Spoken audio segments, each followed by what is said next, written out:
Alors, poursuite de la construction du diagramme potentiel pH de l'élément zinc. Donc, dans la précédente vidéo, nous avons déterminé les frontières en pH entre les éléments zinc, entre les espèces Zn2+, ZnOH2 et ZnOH4- qui possèdent le même degré d'oxydation, pour lesquels l'élément zinc possède le même degré d'oxydation. Maintenant, nous allons nous intéresser aux frontières entre les degrés d'oxydation 0 et 2, entre le zinc et Zn2+, entre le zinc et ZnOH2, entre le zinc et ZnOH4-.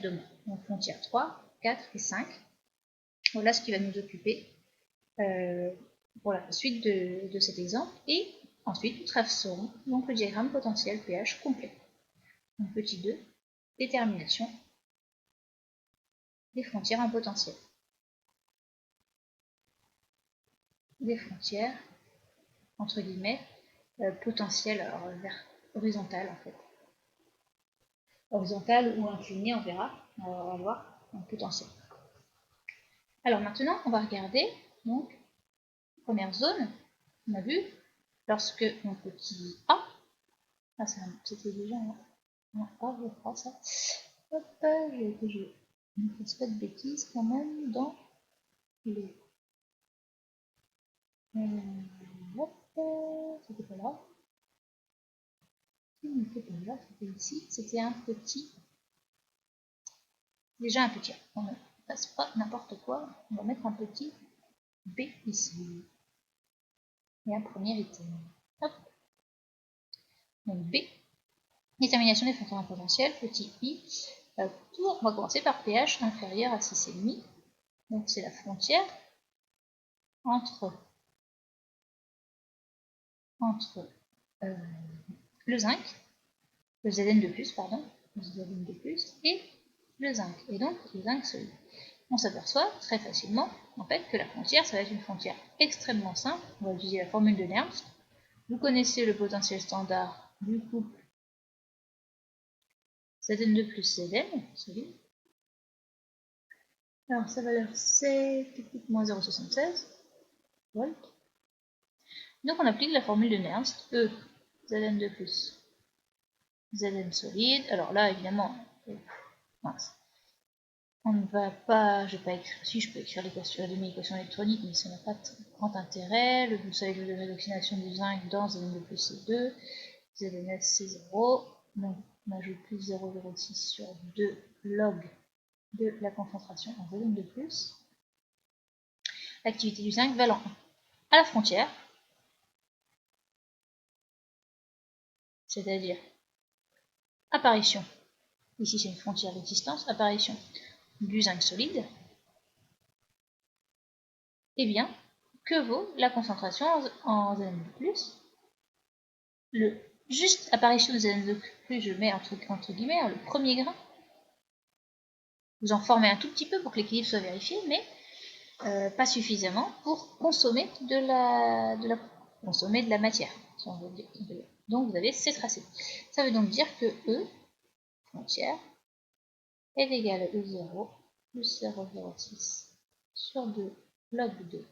C'est tracé que l'on a pris égal à 10 moins 2, donc ça nous donne moins 0,76 moins 0,06. Donc c'est-à-dire moins 0,82 volts. Pour la frontière, je peux ajouter si ça peut vous aider. Hein, pour l'instant, donc là, ici, la frontière, si on peut mettre en volts, on va trouver qu'ici, cette frontière, ce point-là, pourra pouvoir donner, alors ça n'a pas de sens, c'est pas un diagramme potentiel pH, mais on aura 0,82 volts ici, si on mettait, au lieu de mettre les degrés d'oxydation, si on mettait le potentiel. Maintenant, nous poursuivons avec la frontière, la frontière entre, alors, petite frontière entre, cette fois, il s'agit du zinc solide et ZnOH2 solide. Alors, c'est-à-dire le pH compris, on a dit entre 13,75 et 6,5. Maintenant, donc, il faut que nous écrivions. Là, il s'agit encore une fois d'un couple oxydant-réducteur. Donc là, le couple, il s'agit du ZnOH 2 fois solide, Zn solide. Je vais écrire la demi-équation électronique. Donc cette fois nous avons Zn. Alors le degré d'oxydation du zinc, on a dit dans machin c'est plus 2, et ici c'est 0. Donc je mets les petits points, on a déjà fait plusieurs reprises, donc c'est pour ça que je ne rédige pas correctement. Vous êtes tenu de rédiger correctement évidemment. Mais là c'est pas la première fois que je le fais. Donc je rajoute 2 électrons, j'ajoute ici eh bien 2 H2O, et je rajoute donc combien de H+, ici on en a déjà 2, ici on en a 4, donc 2 H+. Ce qui donne le potentiel associé à ce couple, solide, est égal au potentiel standard de ce couple. Alors, au passage, on peut le noter, on ne le connaît pas. D'après les données, ça c'est pour l'instant inconnu. Alors, plus 0,06 sur 2, logarithme de tout ce qui est du côté de l'oxydant. Ici, l'activité de l'oxydant qui est sous forme solide, 1, donc c'est-à-dire H+, carré. Sur C0, évidemment, si on précise sur C0 pour l'activité, et l'activité de Zn solide étant égale à 1. Donc on a ceci. Hop. On poursuit, et on a donc le potentiel de ce couple. Je vais réécrire la même chose, c'est pour avoir tout sous les yeux. Solide est égal à donc O0 du couple de H de solide moins 0,06 pH tout simplement. En fait. Alors maintenant, comment déterminer ceci?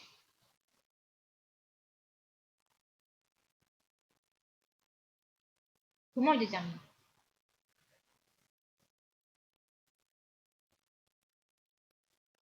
Comment déterminer E0 de ce couple? Alors, une chose qu'on n'a pas utilisée, c'est qu'en fait, il y a continuité du potentiel. Alors, si, évidemment, je vous aurais posé la question et vous l'auriez le trouver, hein, sans la classe, il y a continuité du potentiel ici, dans ce point-là. On va l'appeler A. Donc, si on connaît le potentiel grâce à la frontière ici qu'on a su entre, on sait qu'ici on a, j'ai vu combien de mémoire, moins 0,82 volts. Eh bien, en A, on a toujours moins 0,82 volts. Donc, hop. Ça sera mieux. Donc la rédaction c'est il y a. Ça, on peut vous demander de le faire évidemment en sujet de concours. C'est très fréquent de déterminer les valeurs de potentiel standard à partir du diagramme potentiel pH. Petite unité du potentiel en pH égale 6,5. En fait, que vous utilisiez le couple Zn2+, potentiel de Zn, le couple Zn2 plus Zn est égal à cet endroit-là en pH, ou APH plutôt. A pH égale à 6,5 égale à Zn pH 2 fois Zn. Et donc on a moins 0,82 est égal à donc le 0 de Zn OH2 fois de Zn moins 0,06 fois 6,5. On en déduit le potentiel standard de ce couple-là, hein, qui a initialement été inconnu, et donc que l'on va pouvoir déterminer par le calcul, et que vous auriez déterminé si on vous avait donné le diagramme potentiel pH complet directement. Ça nous donne donc 6 fois 530, 6, 36, donc vous avez moins avec le 0,82, 0,43, pardon, il manque quelque chose. 3 volts. Et donc, on va pouvoir conclure ainsi, c'est comme ça qu'il faut oublier, hein, le potentiel frontière entre Zn OH2 fois et le lampe solide, la frontière qu'on a appelée 3, que j'ai appelé 3, est égale donc à moins 0,43 moins 0,06 pH. Hop, donc ça c'est une frontière inclinée, c'est pas forcément ce que j'ai appelé tout à l'heure horizontale, c'est une frontière inclinée, c'est pas forcément complètement inclinée. Petit dernier point, détermination de la frontière 5.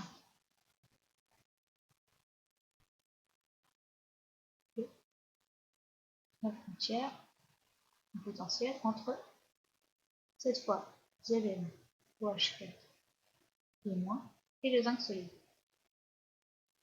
Donc c'est 5 comme ceci. Alors cette fois, donc là c'est pour le pH correspondant à un pH supérieur à 13,75 qu'on a trouvé tout à l'heure.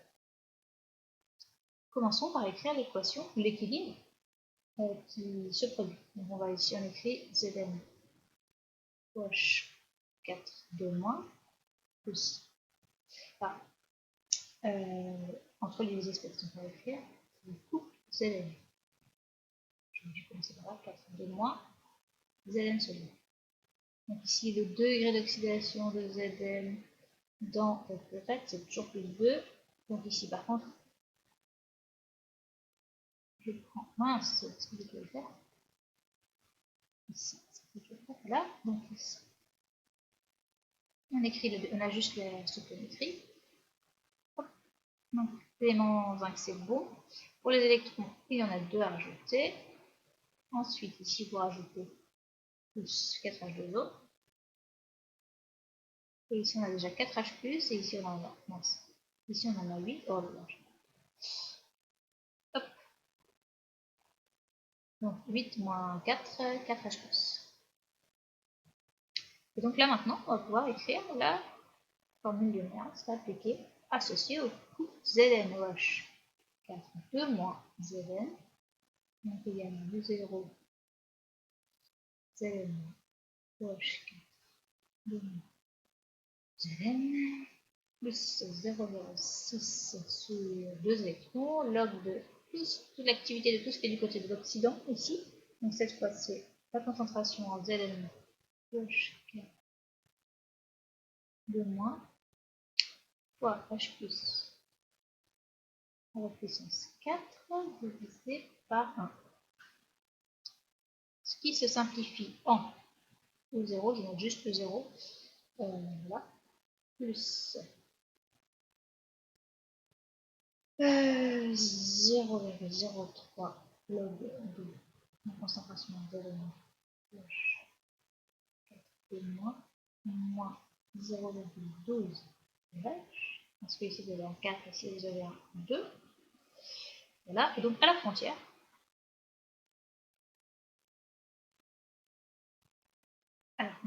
qu'est-ce qu'on peut dire? En fait, on a frontière entre un élément solide et un élément complètement en solution aqueuse. À la frontière, Zn se forme tout juste, se forme à peine. Donc la concentration en Zn, c'est ce qu'on a vu tout à l'heure, ZnOH4 2 moins. Et elle, tout se trouve sous forme ZnOH4 2 moins. Parce qu'il est juste en train de se former ou il vient juste de disparaître, enfin il est en train de disparaître, on va dire il y a un grain encore pour que ce soit vérifié l'équilibre, mais c'est tout. Donc maintenant, le frontière égale le 0 que l'on cherche là, moins, pardon, le C tracé c'est toujours 10 moins 2, donc on a donc moins 0,06 moins 0,12 pH. Alors maintenant, eh bien, il va falloir que l'on détermine le potentiel que l'on ne connaît pas. Celui-là est inconnu. Eh bien, comme tout à l'heure, je vous remontre où est-ce qu'on se situe. On se situe au point ici, au point B, et il y a continuité du potentiel au point B. Hop. Donc, voilà, on va rajouter une nouvelle page. Hop.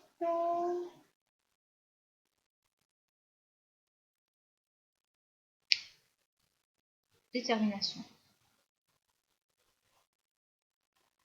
du potentiel standard associé au couple Zn OH 4 de moins Zn à l'aide de la continuité du potentiel en B.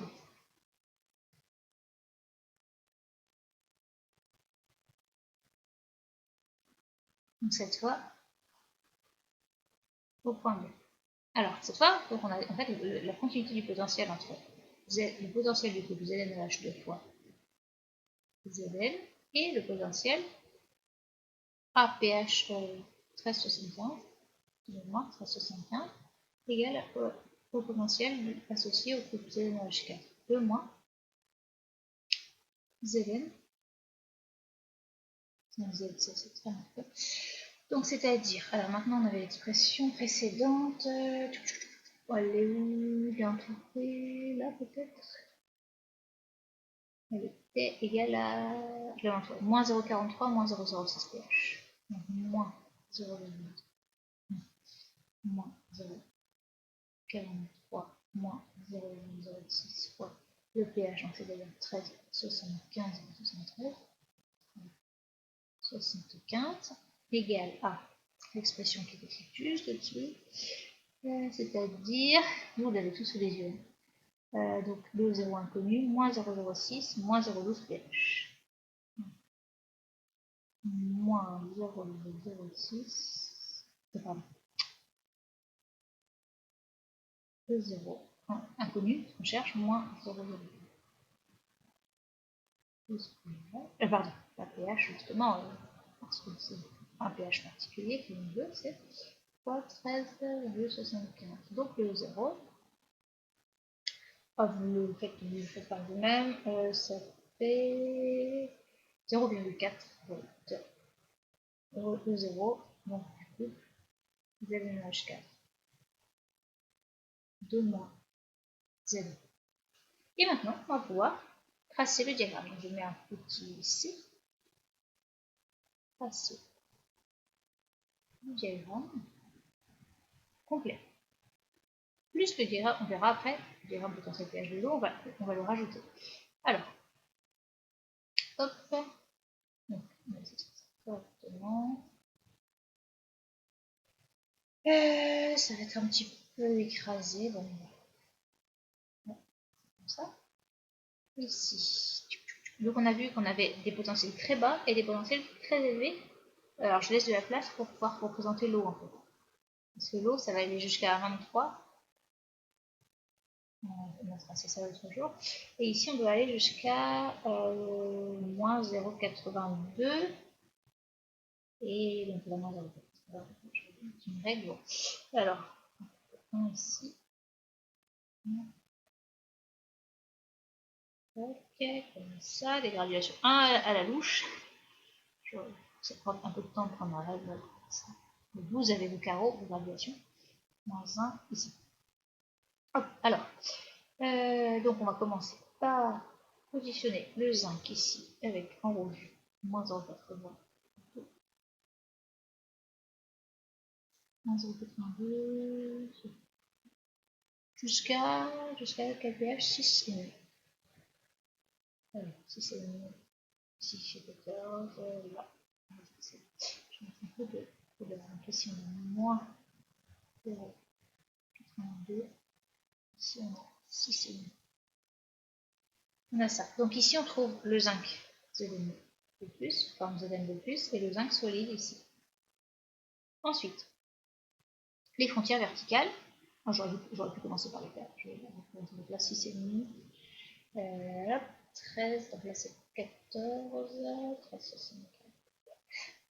On va élargir un peu, 13,75 ici. Et donc les frontières verticales, je vais les faire en bleu. Hop, donc on a ici une, c'est pas mal, un petit, et une autre frontière verticale, 13,75. Je la prolonge comme ça, voilà. Donc ici, on va avoir ici donc alors maintenant il faut qu'on fasse en plus l'autre la pente. Donc ici en fait la pente, donc moins 0,06 pH, j'aurais dû baisser un petit peu. Moins 0,06 pH, et on sait qu'on doit aller à quelle valeur? C'était dessus. On doit arriver, ceci, moins 0,43, moins 0,06 fois 13,75.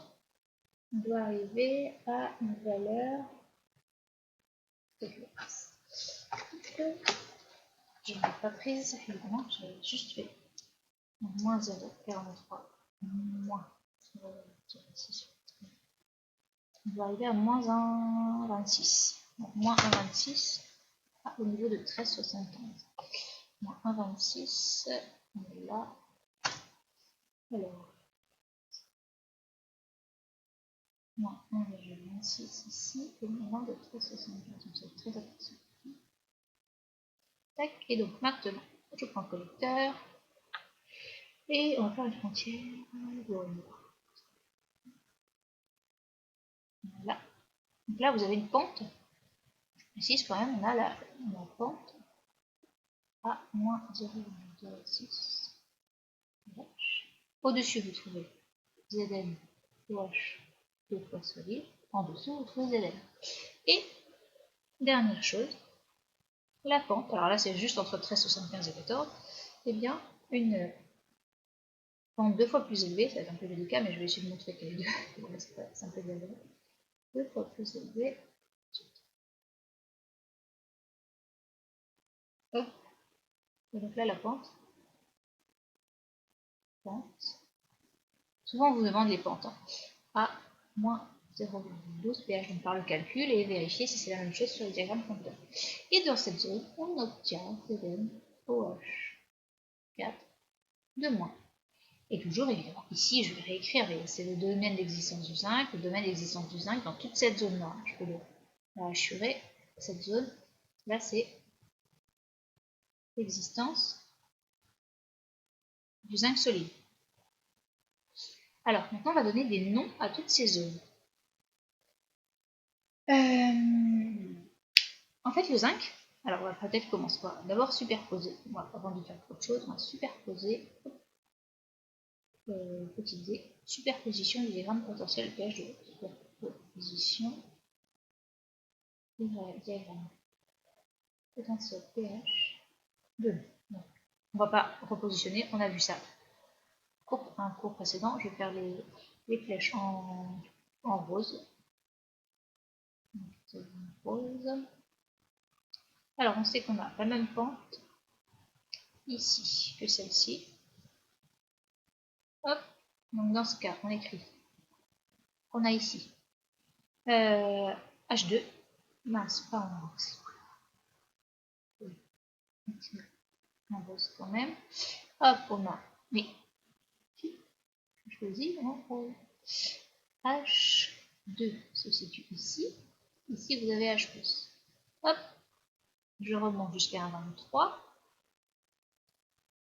Et je prends la même pente. Voilà, comme ça. Et au-delà, je prends, on a deux diagrammes d'existence de O2. Et donc H2O ici. Donc je vais mettre en H sur la rose, hein, en premier, diagramme de prédominance de l'eau, stabilité de l'eau.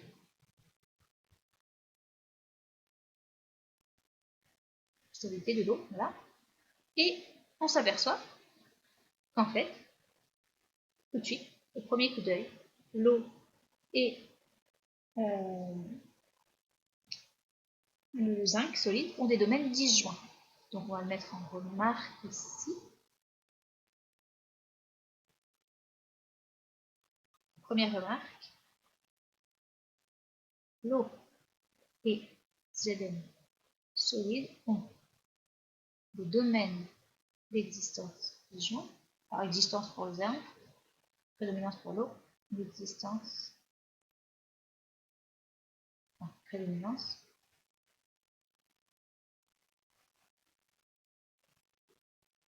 Disjoint. Voilà, donc première chose, qu'est-ce qui va se passer? Eh bien, vous avez, quand vous mettez deux, on va regarder, en milieu basique par exemple, pardon, en milieu acide. En milieu acide, que se passe-t-il si vous mettez en milieu acide? Que se passe-t-il si vous mettez du zinc dans l'eau? Si on met ZNS dans l'eau, eh bien, on va obtenir la réaction tout simplement de décomposition. Donc on va voir les deux couples consomment, on va voir ça. Et ZNS égale ZN2 plus 2 électrons. En somme, c'est deux demi-équations électroniques et on va avoir ZNS plus 2H en milieu basique, dans le milieu acide, pardon, j'ai écrit à l'opposé, égale Zn2 plus H2 gazeux. Donc on va avoir un dégagement d'hydrogène. On va observer un dégagement dégageux.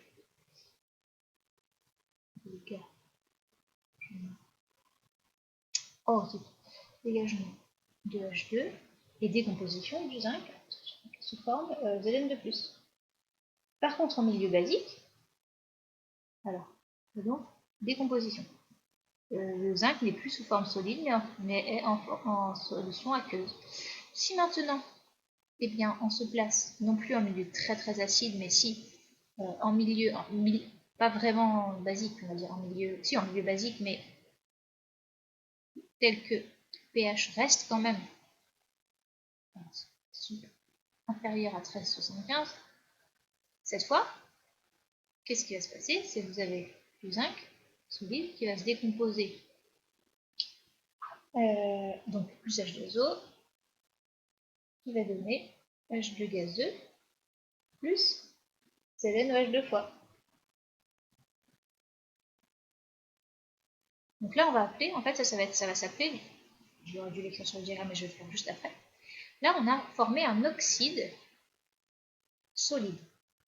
Donc le zinc n'existe toujours pas en milieu acide, en milieu basique, mais vous avez formé, au lieu d'avoir du zinc pur, vous avez un oxyde de zinc solide. Et c'est beaucoup mieux que précédemment, parce qu'en milieu acide, on avait du zinc, mais toutefois sous forme Zn2+. Donc il était passé en solution, notre zinc. Si vous avez de la tôle en zinc en milieu acide, voilà ce qui se passe pour elle. Elle se décompose avec l'eau en Zn2+. Vous n'avez plus de zinc solide. Par contre, en milieu compris entre 6,5 et 13,75, vous avez mieux, et on va dire que le zinc est passivé, c'est-à-dire recouvert d'un oxyde solide. Alors, si cet oxyde est non poreux, on remarque encore, si cet oxyde est non poreux, ça fait une protection. Et non poreux, le zinc est protégé.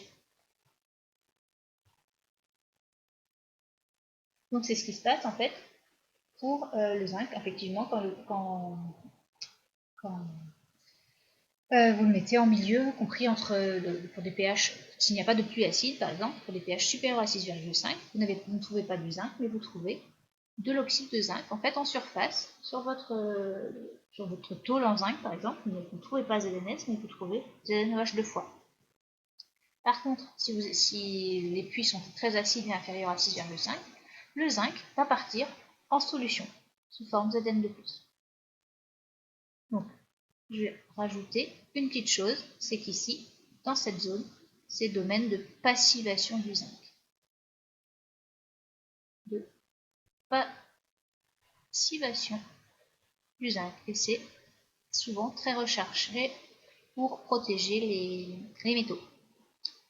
Donc, à étudier, bien comprendre comment est-ce qu'on construit un diagramme potentiel pH, et ensuite, maintenant, vous allez travailler les TD et les exploiter, bien sûr. Voilà, donc bon courage, au revoir.